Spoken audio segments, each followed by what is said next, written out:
செய்தாலும் பொறுத்தருளும் செல்வக்குமரன்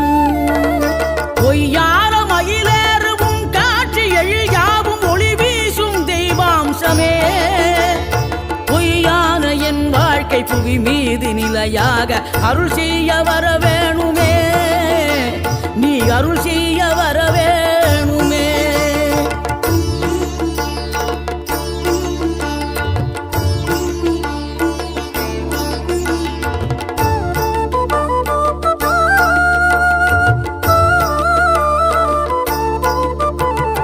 இகழ்தலையும் புகழ்தலையும் ஒரு முகமாய் கருதும்படி செவி உரைத்த முத்துக்குமரன்